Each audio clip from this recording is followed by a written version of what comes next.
Alright guys, what a surprise this is. Never did I imagine we would be in this situation, but here we are with the definitive end of the Demon Slayer story. Now pretty much an entire year after the end of the Demon Slayer manga proper, we have now been provided this addition to the ending. A sort of unorthodox methodology that in recent times seems to actually be becoming a bit more of a trend, as this is even to be the case with the Attack on Titan manga series. The reasoning of which we may presume to be a rush for their endings in regards to their publisher as opposed to the mangaka. As unfortunate as it is, despite the amount of time, years, effort, sweat, and tears that are put into these creations, at the end of the day, business is business and they want their product when they ask for it. Perhaps this is at the expense of the consumer's fulfillment, as well as the mangaka's artistic vision, but regardless, with it being the end of the series, most people are going to eat it up no matter what. But thankfully, as opposed to just leaving us with a half-baked product for the rest of our lives, we are provided things such as this. And I must say that for us here at Plot Armor specifically, this is quite a blessing, as a year ago when Demon Slayer ended, we actually were terminated for quite some time. We were out of commission for several months, so we did not get to actually participate in the end of the Demon Slayer story, despite how deeply we love this series.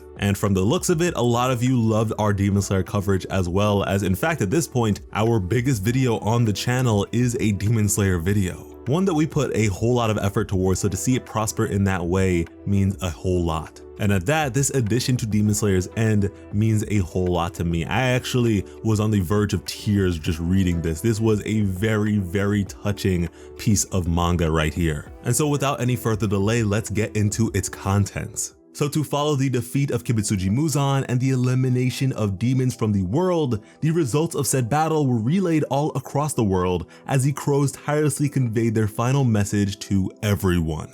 And so from there, like our final chapter, we would have our four main characters, Tanjiro, Nezuko, Inosuke, and Zenitsu, return to the Kamado household and pay their respects to the late family. And for them to have been able to do this, not only alive, but both as humans, was something that took the expense of many lives. Many hardships and hard work was put towards all this, but eventually they did emerge victorious. And at this point, despite the loss of their family, they were far from alone. They were interconnected and interweaved into the lives of many people at this point, and would all strive to survive and live happily as they possibly could together. And as the Kamado siblings knelt in prayer, they could feel the essence, the spirit of their family welcome them back home.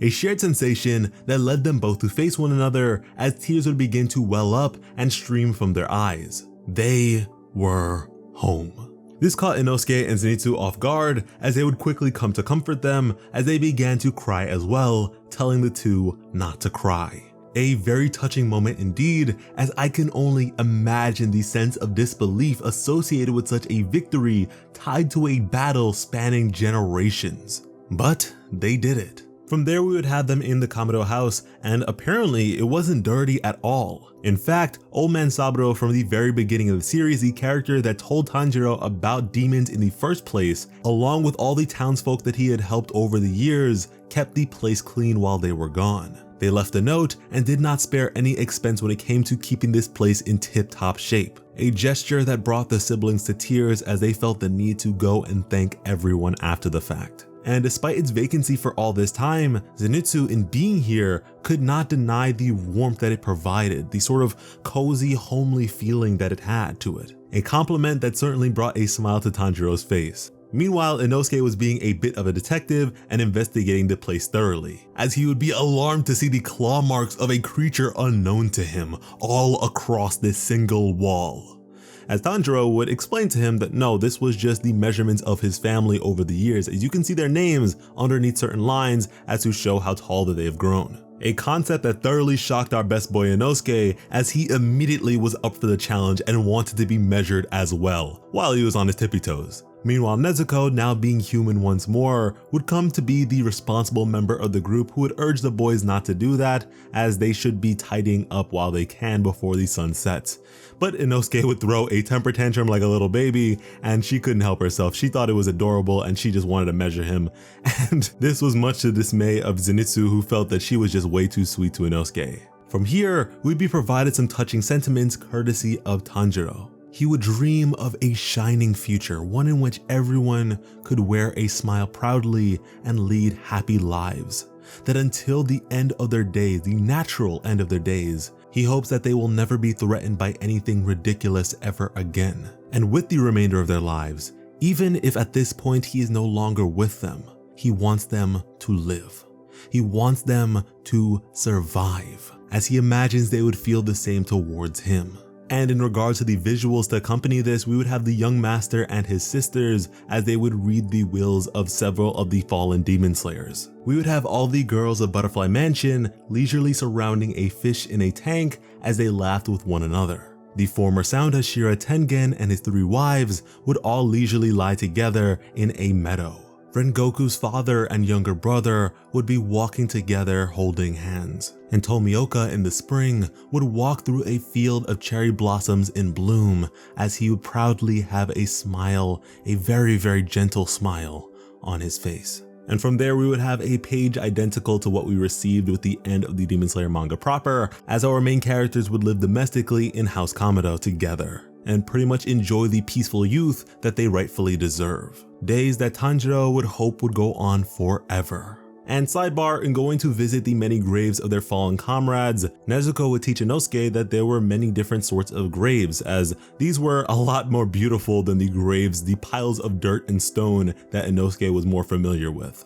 Now, the hike and trek towards these graves was something that Zenitsu would complain about, as after the battle, his legs were pretty damaged, but nevertheless, Tanjiro still forced them all to visit the graves for 3 days. But luckily for Zenitsu, Nezuko was willing to carry him on her shoulder. And in the final wills of several of the fallen demon slayers, Tanjiro and Nezuko were included, and so they were able to read those portions of them for themselves. From here, we would skip ahead into the future, the modern day, where we have the Reincarnation era. Here we would have the great-great-grandson of Tanjiro and Kanao, Sumihiko, who apparently loved sleeping. And because he had been dreaming of his grandmother lately, he wanted to sleep forever. And this concept of him loving sleep lines up pretty well with the colored image we received of him yawning with the final chapter. Back when he was in kindergarten, he used to play with his grandmother a whole lot. And as they kept their legs warm under the kotatsu, she would tell him about the demons that lived oh so long ago. Tales so riveting that they would cause a young Sumihiko to lose his breath, funny enough. His reactions were apparent as he got scared pretty easily. Meanwhile, his older brother Kanata was a bit more of a tsundere, as he would pretend not to be amazed and would often say that demons don't exist. Which technically he's not wrong, they don't exist anymore.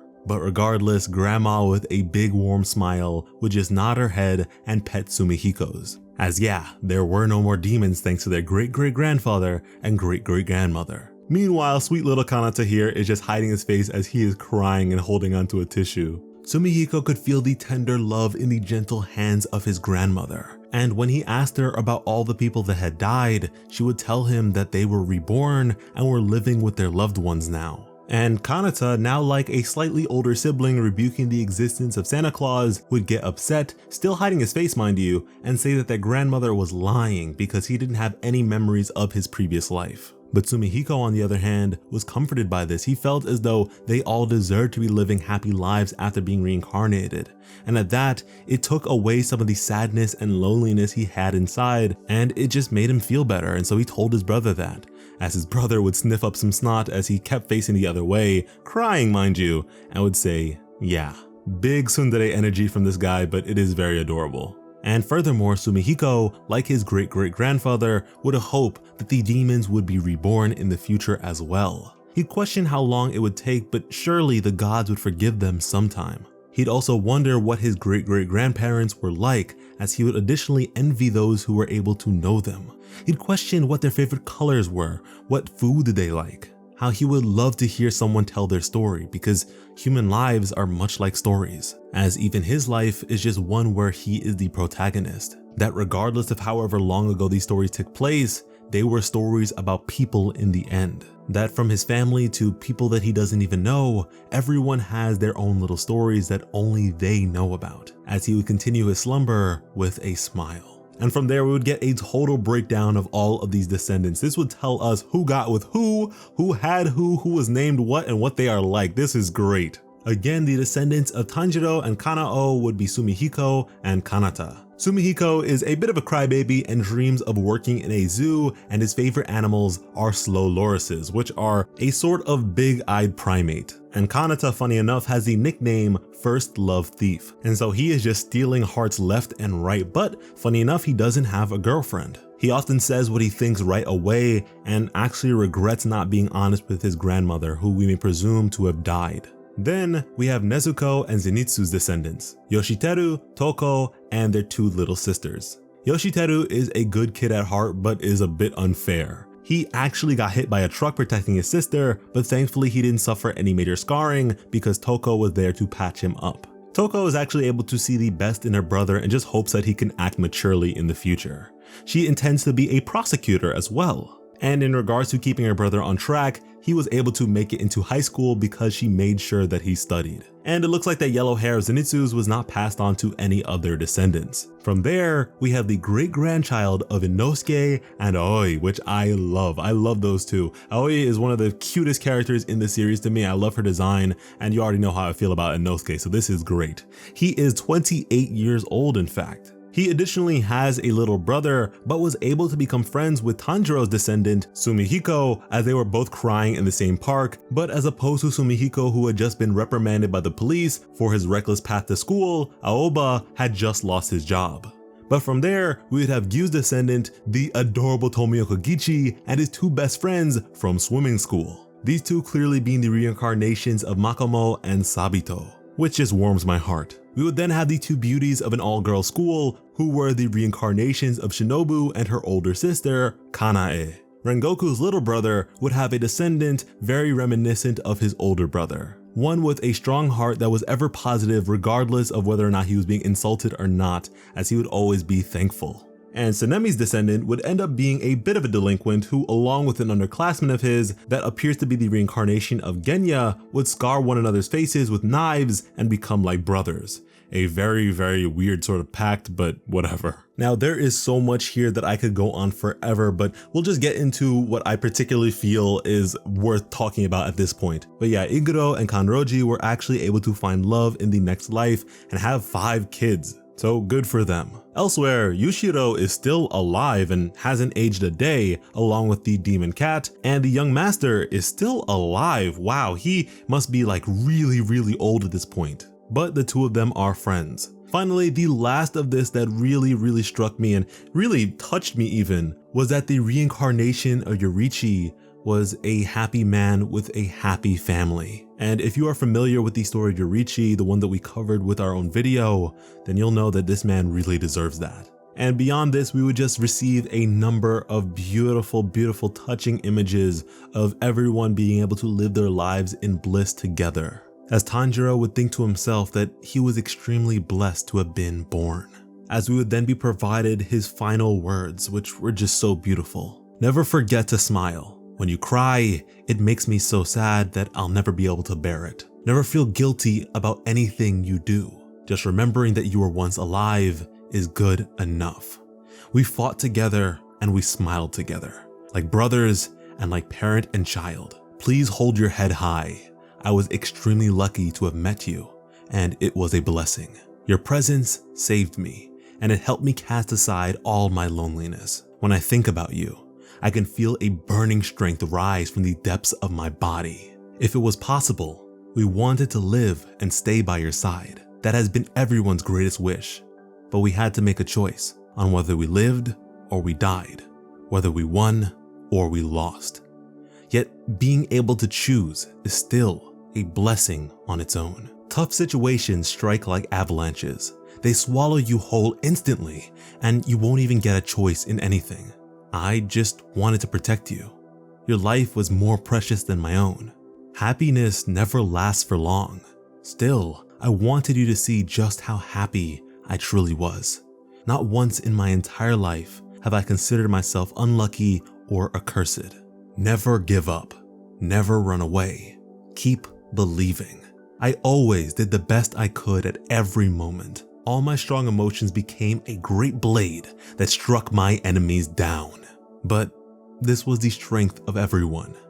I would never have won without the help of every single person around me. Living is a miracle in of itself. You are an honorable person. You are important to me. Please live the best life you possibly can, my beloved comrades. This final address was just so much. This was the ending that we needed. Even just these words. Besides everything else, this was the closure that we deserve as fans of Demon Slayer. This fully encompasses the brilliance of this story, as despite these sort of shortcomings that may be found in certain regards when it comes to the fine details and making sense of things and logistics and all that, regardless of all that, at its core, the heart of Demon Slayer, the soul of Demon Slayer, is enough to bring so many people towards it. As expressed with our Demon Slayer Effect video, the phenomena that is the Demon Slayer anime certainly brought it to astronomical heights of success never before seen with such a series. But even still, despite the packaging, it was the story of Demon Slayer that hooked people, that captivated people and gripped onto their hearts so firmly. And I cannot be thankful enough for the ability to have been able to be a part of this journey in any capacity whatsoever. We would additionally get the final address of Gotoge Sensei themselves. They would be thankful for the run of Demon Slayer, that despite the imperfections and careless errors on their part, they are thankful for every single person that has ever read their work from the bottom of their heart. That they themselves strive to be a wonderful person who can be kind to others even when they are in pain. And that certainly is felt throughout the story of Demon Slayer for sure, especially through the main character Tanjiro. They would speak of how many people look forward to this story, but of course some weren't able to see it through to the end. Something that they would express their apologies towards, but hope that beyond this life that somewhere, someday, they can be friends. And not to be morbid or anything, but this is something that has crossed my mind. Like, I am someone who is a big fan of something like One Piece, which is such a sprawling story and what have you. So the thought of not being able to see that to its end does shake me a bit. It is something that is so deeply affixed in my spirit at this point that I don't want to miss its conclusion. And I know that I'm not the only one who feels that way when it comes to stories like this. This was a story that they made for everyone. They would thank us all for fighting together with Tanjiro, thank us for all our tears and our smiles, that this was a complete and utter honor for them, that they thank us all from the very bottom of their heart once more. Finally, wishing us all happy lives in the future. They hope that we can all defeat our difficult situations and painful moments, but at the same time, it can be bad to work too hard, so try to be a bit lazy when it's appropriate. That we should all look straight ahead and find our own happiness. What a beautiful ending this was.